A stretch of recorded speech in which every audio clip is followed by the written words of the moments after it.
Olá pessoal do Bebendo Direito, vamos com mais uma dose de conhecimentos jurídicos para vocês, certamente levando até a sua casa, através dos meios tecnológicos possíveis, as informações necessárias dentro do direito para que você possa, mesmo nesse período de quarentena, ter acesso a conteúdo jurídico de qualidade e que a gente tenta passar da melhor forma possível. Vamos, após todo esse período, certamente sairmos fortalecidos de toda essa situação por qual passamos.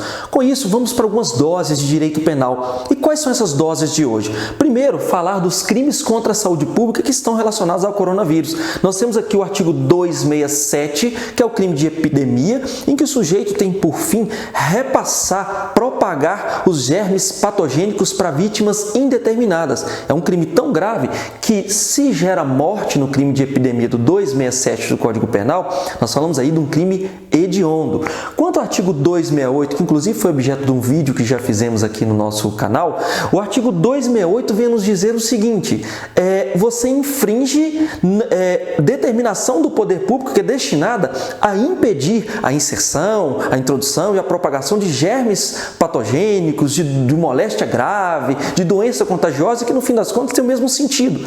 Então o poder público, como a gente viu aqui, decretos municipais, decretos estaduais, que tem por fim impedir que essa propagação ocorra, se alguém viola essas medidas, se incorre no artigo 268 do Código Penal. Quanto ao artigo 269, nós estamos falando de omissão de notificação de doença. E quem é o sujeito ativo desse crime é tão somente o médico, que não notifica, ou seja, se omite de notificar uma doença que é obrigatório pelo poder público, como é o coronavírus. Então o médico teve acesso àquele doente e não comunicou que ele estava com o coronavírus. Ele poderá incorrer no crime do artigo 269 do Código Penal.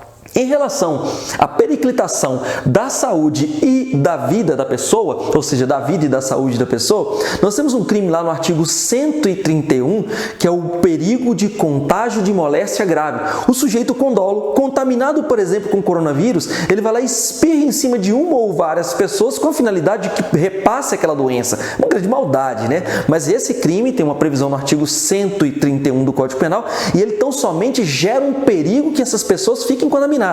Agora, se alguém ficou contaminado em decorrência da conduta desse sujeito, o crime deixa de ser de perigo e passa a gerar uma lesão. Aí nós vamos para o artigo 129, que trata da lesão corporal de natureza grave e que gera perigo de vida.